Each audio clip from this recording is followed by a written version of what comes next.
Okay, here we go. Dennis Young here, podcast number 24, and my special guest today, Jonathan Kane. Jonathan, how you doing today? Great, Dennis. How are you? Great seeing you. So let's go over, your history of when you started the drums and when you got interested in music. Sure, sure. Well, so I started very young. I was playing bongos and congas as a very small kid, and I got my first drum set when I was 12, and Oh, okay. and I was in little bands at that time that were playing at parties and dances and things. My first professional gig at age 12 was in Woodstock, New York, at a club called the Elephant Cafe that where Hendrix used to jam and Oh, Paul wow. Butterfield. It was like a legit place. They let us play, us little kids. They let us play an afternoon show there. Wow. Now, were you playing, what kind of music were you playing? Rock and roll or just uh, Yeah, I mean cover stuff? at that time we were doing a lot of Credence, Cream. Oh, okay. I think we did Inagata Davida. Oh, yeah. Sunshine of Your Love, right? Yeah, Oh exactly. yeah, I remember that. I used to do that too when I was a drummer back in the day. Yeah, yeah, yeah. And then, did you take any lessons at all on the drums, or you just self-taught? No, I did have a teacher when I was a kid, Okay. and at various times in my life, I've studied with people. I spent some time at Berklee College of Music later on in my life. Okay. So yeah, but mostly I just played all the time. I mean, it's Well, that's how you get better. really all I wanted to do. Yeah, no, yeah, it's I true. was a drummer. I used to just play to a lot of records, put the Yeah, headphones on, and then try to play to what I could. So yeah, that's, I think, the best way. I mean, I had lessons myself, but the Buddy Rich book, where the grip like this, but it didn't. After that, it didn't really matter because you become your own style after all. yeah, exactly. In fact, that was one of my problems with the studying I was doing at Berkeley was there was such a jazz oriented institution. And I love jazz. I listen to it. I have played it, but I wasn't, at the time I wasn't interested in being molded into a jazz player. So I was really pushing back against. And then the minute I left Berkeley, I returned to New York City and started like working with experimental music people. But we've jumped ahead quite a bit. Okay, sure, go ahead. You were asking me about early days. So Sure. after my little kiddie band, my first serious band was called Kane Brothers Blues Band, and we played Chicago style blues. We were all about 15 when we started, but by the time we were 16, we all had fake IDs and were already working in bars. Wow. At the How about time, that? you had to be 18, so we barely passed with our fake IDs but we worked all the time. We worked Oh, through high school, and we worked our way up to opening concerts for our heroes, people like Muddy Waters, James Cotton, Willie Dixon. I was, opening band for all of those people when I was, wow. I never knew that. That's fantastic. yeah, Wow. that was my start, my professional start. And that band, toured the East Coast pretty much relentlessly. We played CBGBs in 1975 and 70. Wow. Holy smoke. I didn't know that. Wow, it's amazing. Yeah, yeah, that was my first time in CBs. We were opening for a band called The Shirts. And I think I've heard of them. Yeah, old girl band. Were they an old girl band or was it a mix? no, it was a mix, but there was they had a singer, Annie Golden, who got kind of famous. She became a famous actor also. Oh, how about that? And so but the Shirts were a favorite of Hilly Crystal, the CB's owner. And so yeah, so that was my first time playing in CB's, which many years later, actually not that many years later, I the first gig with Swans was at CBGB also. Yeah. Yeah. Let's talk about that because you guys were really great. You were really you were one of the pioneer bands back then with everybody else. Yeah, thanks. You Yeah, were. thank you. You too, by the way. I saw you with Liquid Liquid at Danceteria right around the time Swans was playing there. Also, we used to go there all the time because it was such a fun place to hang out. Oh, yeah, right. And a big place to hear music. So you guys were great, also. Yeah, we played there a number of times. Yeah, Ruth Polsky really liked us, yeah, and she, unfortunately passed away at the club. It was sad, but she was a big fan. And then we also had a connection with Ed, and his brother Bill was doing DJing there, so that helped also. yeah, yeah. We were very lucky to have that label. Were you guys on a label at that time? So when Swan started, Michael Jura and I had been working together for about a year in a band called Circus Mort. And Circus Mort was a kind of a like angsty, psychedelic, New York, noisy, but not real noise yet. And Circus Mort released a record on a label called Labor Records.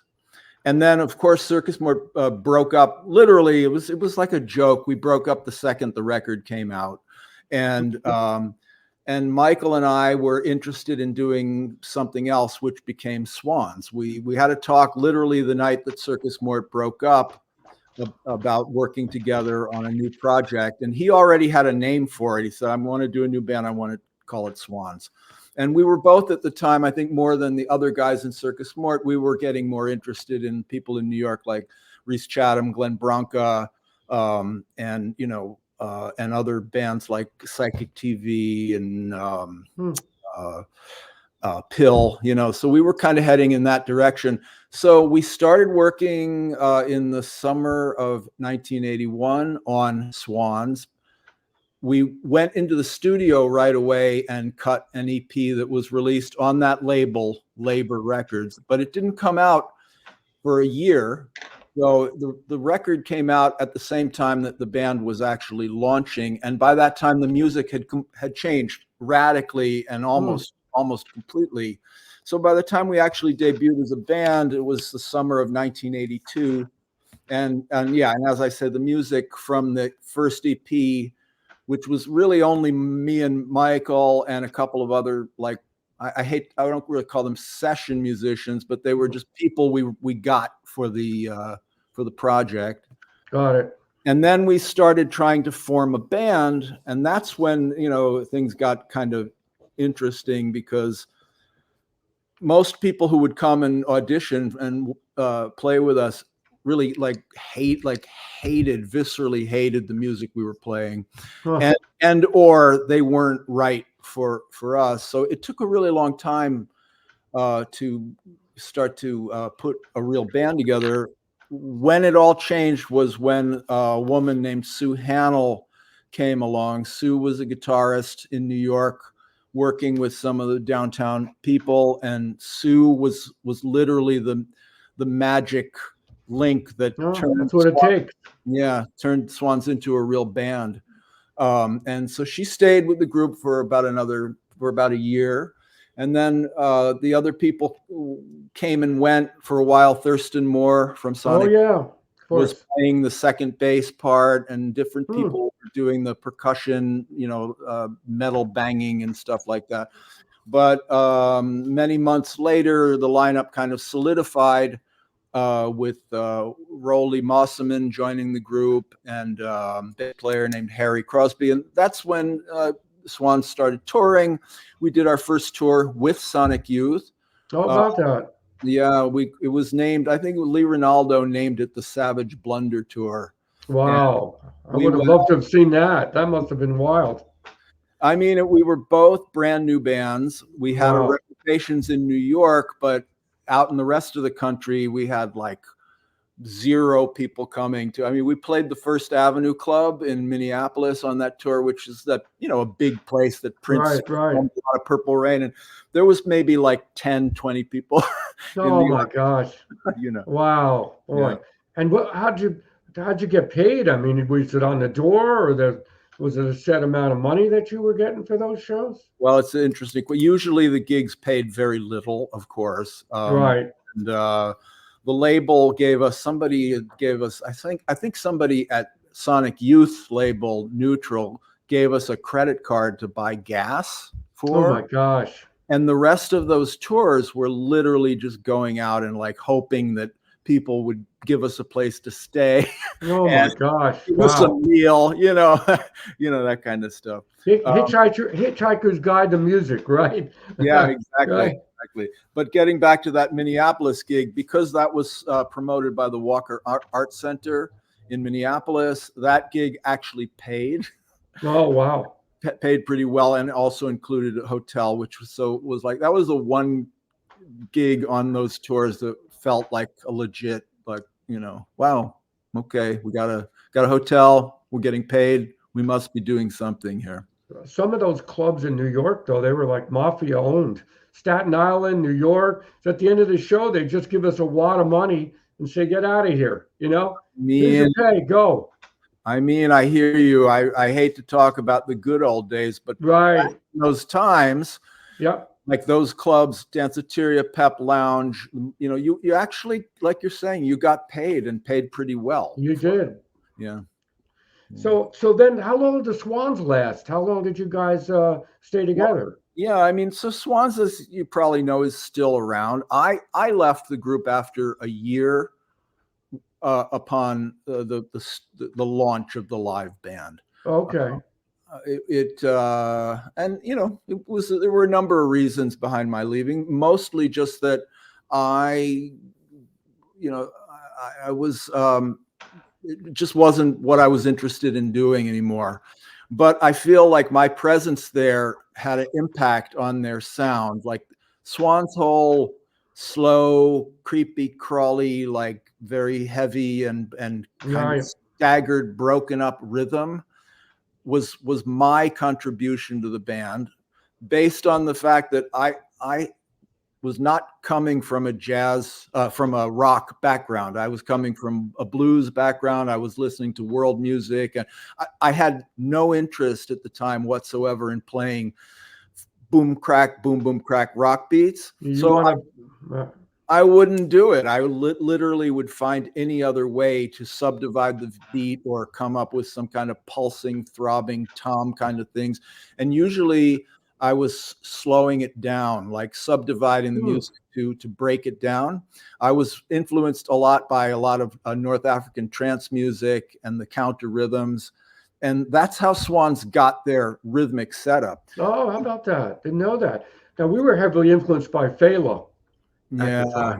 Fela, and we had the world music influence, and then also we were influenced by German like bands like Can. We were listening to, and Pill. So that whole era was so fascinating. The 82, 83, 84 era. Yeah, it was a pretty vital time. How many records did Swans put out? Did you guys release? Oh my! I mean, they have a bunch. I really stopped paying attention after I left. And they keep going, right? They're still going. They're still putting records out. I'm only on really 2 records, the first 2.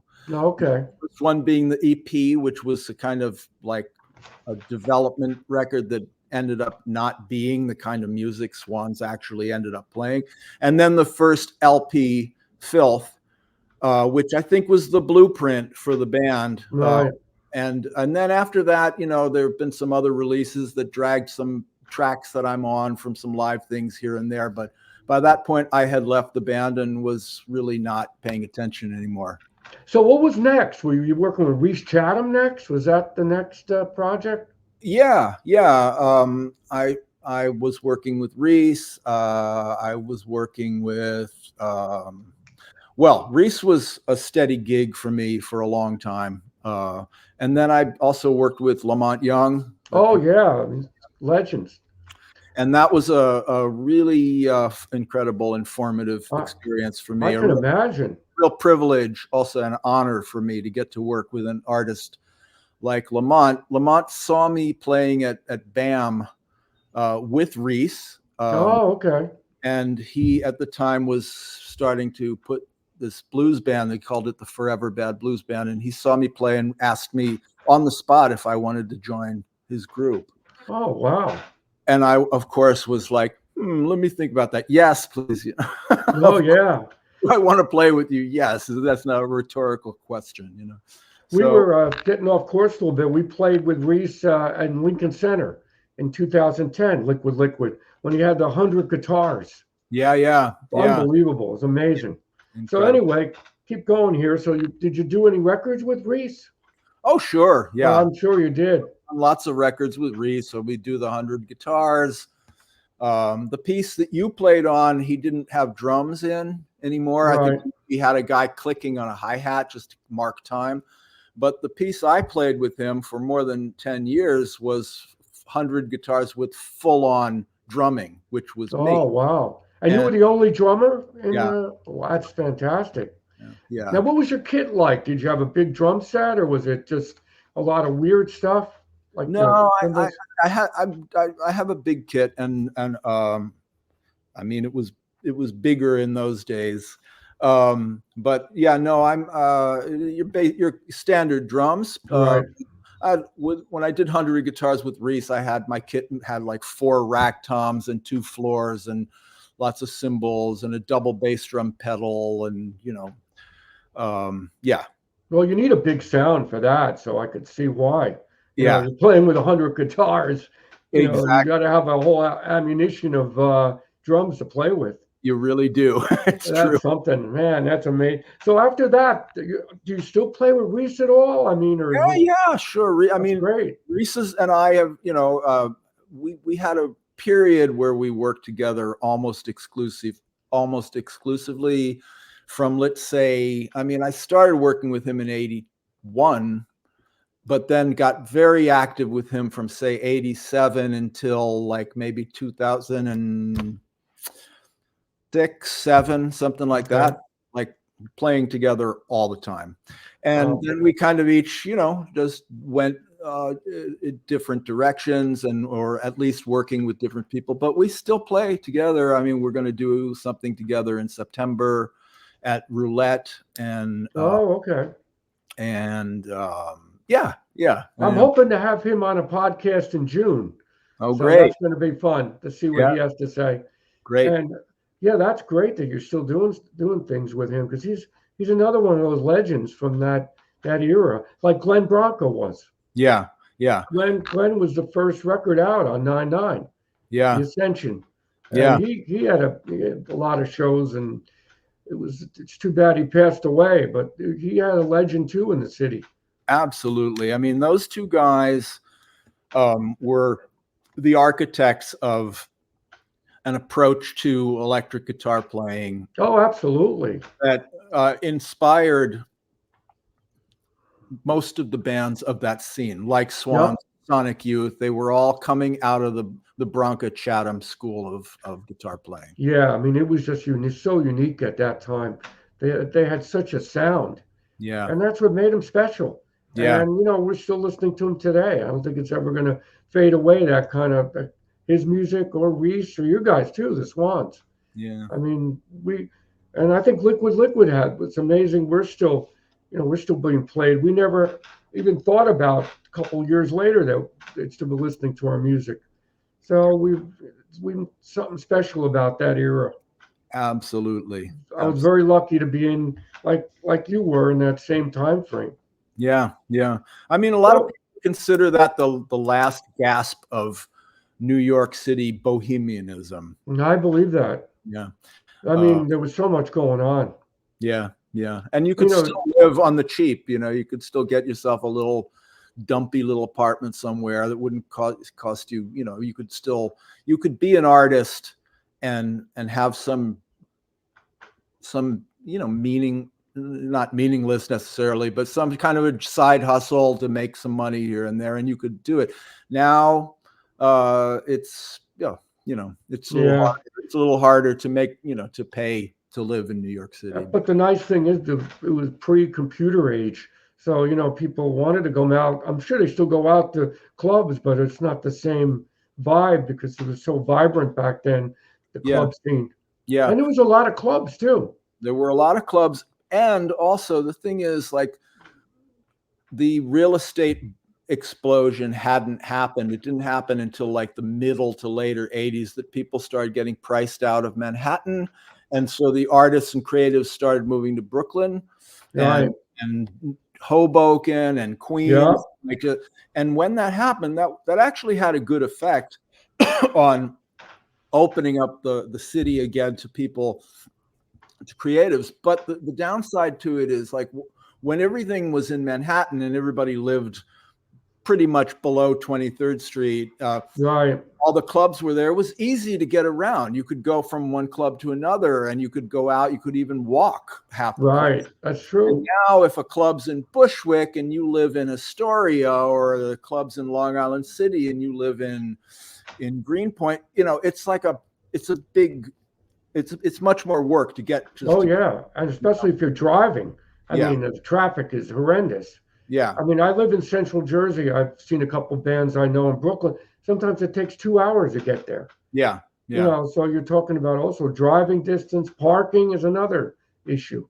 Yeah. So it is what it is. It is. So what are you currently working on now? I see Doom Dogs is your current band. Yeah. I've got a new group called Doom Dogs with Reeves Gabrels. Oh, he's amazing. I love that guy. Yeah, Reeves. He's like, wow.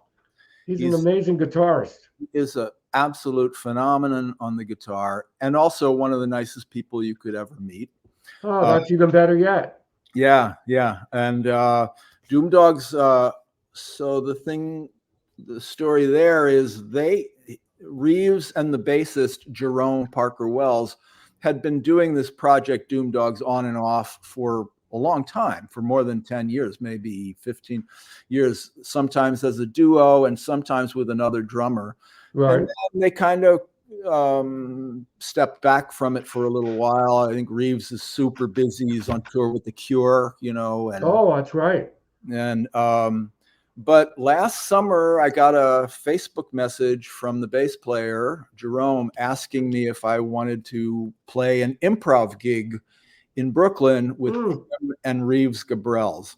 So I was, of course, thrilled at the invitation, and met the guys, met them both literally about 20 minutes before we were playing. No rehearsal. Doom Dogs. Oh, wow. All improv. It's like, and every gig we've done since then, we've done a lot, are all improv. We get up on stage and we just go boom. How about imagine? I gotta catch you guys. Are you going to be playing in the city in the near future, or? I don't think there's anything booked right now. Right. But there will be. There'll be something. Okay. I'll keep you posted. Yeah, because I'd love to see you guys. Now Reeves has got a big pedal board, right? Does he have a lot of effects? Pedal boards he brings. Reeves has his magical boxes, and he does. Yeah, and you know, when in his years with he was with David Bowie for a long time, with Tin Machine, and also a member of Bowie's band, and then with The Cure. I think a lot of people, because Reeves is such a guitar wizard, a lot of people like want to come and like get a cell phone picture of his pedal board and stuff.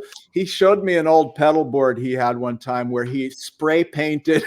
Oh, wow. Because he was tired of people coming up trying to that's funny. Figure out his settings, you know. Well, but the thing about a guy like him is you could have all the same things as him. You're not going to sound like him. No. You know, so. He's one of the greats. I mean, I have to. Tin Machine was great. Yeah. You know, I mean, just phenomenal player, and that's great. You're getting to play with him. Yeah. So you guys just start off with a jam, and how does that evolve? It's just whatever happens. It's whatever happens. We literally just start playing. We don't discuss. We don't talk. We don't rehearse. We don't plan. We just play. And so the thing about improv, because I mean, I've done improv like that with other people, a lot of it over the years, and sometimes improv is incredible for that very reason. Like, it's because it's something that never happened before and is never going to happen again exactly that way. Right. And it's good that there's a magic to that makes it like really, really special. On the other hand, a lot of improv can really be like, self-indulgent, masturbatory garbage. Right.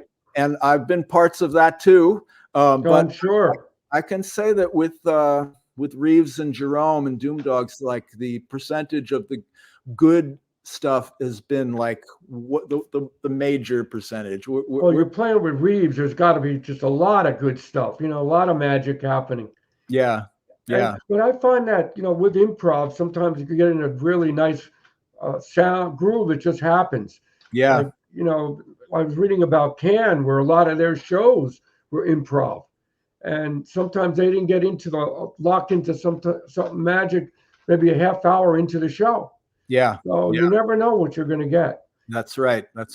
Yeah, exactly. But you guys are two great professionals, so you guys, and plus if you have a connection with the other musicians, that's another thing.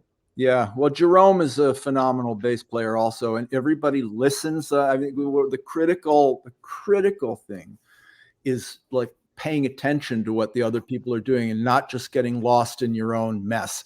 And right, that is important. And that applies to improv as well as to rehearsed or composed music. I mean, you gotta listen and right, to make space for other people, and sometimes just pull back and just pay attention. Yeah. Well, that's true, because I've played with musicians like that. They don't listen. They're just into their own space. They start playing. They don't look at you. That doesn't work. It doesn't work. It's not going to sound good. Yeah. But that's what happens. Yeah. So Doom Dogs is one of my new projects. I also so I had mentioned my blues band when I was a kid, the Kane Brothers Blues Band. We have also reformed and are playing again. And how about that? An absolute ball with these guys. I'm sure. Sounds it. And we've been working a lot. And in fact, we've got a show coming up on 4th of July at a place in Marlborough, New York called the Falcon. Okay. Really great club. And our special guests joining Kane Brothers Blues Band that evening are Reeves Gabrels and Cindy Cashdollar, who's an old friend of mine from Woodstock. And Cindy is a lap steel and steel guitar specialist, and she's on Bob Dylan's "Time Out of Mind." Wow, how about that? Morrison and wow. I can't even begin to list Cindy's CV. She's played with everybody. She's an absolute brilliant musician, and so that's going to be a real throwdown, because the guitarist in Kane band, Josh Kahlo, is a serious badass himself. So we're going to have a whole lot of jamming going on that night. Oh my gosh, you got to send me the links to all this. That's probably the best thing. Email me over or send me over the links, and I'll put it in the description. Yeah, great. Well, send me your email, because I think we've only been communicating. Right. Yeah. Right. I'll send you the link to the show at the Falcon. Yeah. Yeah. And where's that again? Is that Marlborough, New York, you said? Marlborough. It's across the river from Poughkeepsie. It's about an hour out of New York City. Maybe I could speak to Cindy one day on a podcast. Boy, I'd love to speak to her. I'm sure Reeves, I don't know if Reeves does any of this kind of stuff, but he might. He might. I mean, I can tell him. He and I actually are going to play together again next Monday. Oh, okay. But not Doom Dogs. We have another group also playing like blues and R&B called the Blues Episode. Oh, wow. It's me, Reeves, and this keyboard player named Ross Rice, who he's a great organ player, and he's one of those organ players who plays the bass with his left hand and pedals, and he's incredible too. Wow. I can just imagine Reeves playing blues. I could just imagine that. Yeah. That's something. It's pretty powerful stuff. Well, I can't think of anything else for now. If you want to add anything else, Jonathan. Well, I guess the only thing we didn't talk about was like in between what I'm doing now and working with Rhys and Lamont, I had a group from 2005, and it's actually still kind of going, called Jonathan Kane's February. Okay. And February was me taking my blues background and marrying it to my work with minimalism and an electric guitar overtone groups like Rhys's music. So essentially, I like to describe it as like John Lee Hooker meets Rhys Chatham kind of thing. Oh, wow. That sounds And interesting. February project did really well. We put out about 4 or 5 records on Table of the Elements label, and they are not on Spotify yet, but it was a great band, and so we toured all over the world with February. Wow. And then I also had a duo with the composer Dave Soldier from Soldier String Quartet, who and so we had a group called Soldier Kane. So yeah, always keeping busy, you know. Wow. Now, how did the European tour go? The people really into abstract music where you went to play? Well, the thing about February is like rhythmically like a blues band. I mean, it's so you've got the Branca Chatham guitar harmonic stuff, only right. It's like pumping ass blues and swampy stuff, you know, like some of it's a little Creedence-y, you know, and so people dance. I mean, it's art music that people dance and sweat and party. I mean, it's wow, it's arty party music or arty music. How about that? That's great. Now, is this on Bandcamp at all, or are you on with that band, or just February? There's some stuff there. There's a live album of February's on Spotify called Jonathan Kane February Live Edition Project Room, and it's a real good record. The studio albums I prefer, and they are not up there yet, but there's a video on YouTube that you should check out. Okay. Go to YouTube and put in Jonathan Kane's February Gripped, Gripped. That was a song off of my third record. And it's a really good video made by a great filmmaker, Tyler Hubby. And there you will see my band in action. But one little dirty secret about that video is on the records, I play everything. I play the guitar, the bass, everything on the record. Not the live one I told you about. Right. But the video I'm telling you about it, my band's all playing air guitar to me from the recorded studio version, which is me playing everything on it. Wow, I didn't know you play guitar too and keyboard. Fantastic. Guitar and bass. Okay. Yeah. Well, I think if you have a foundation for drums, that really can help with other instruments, because you have that rhythm in you, and that's a key part. Yeah, absolutely. Well, listen, Dennis, thank you so much. You too. Thank you. Yeah, and pleasure to meet you. Yeah, the same. And has this been live or No, I record everything. Gotcha. And then we go live. So just send me the links that you want me to put up. And then your shows that are coming up. Yeah. And I'll put it on the description. And then a couple days later, I'll put it up. Great. So, fantastic. Okay, well, I hope to see you at one of these shows, and keep in touch. And I'll send you my email address. Absolutely. I'll look forward to that. And great talking to you. Great to meet you, Dennis. Same here. Have a good day. You too. Take care now. Take care. Bye.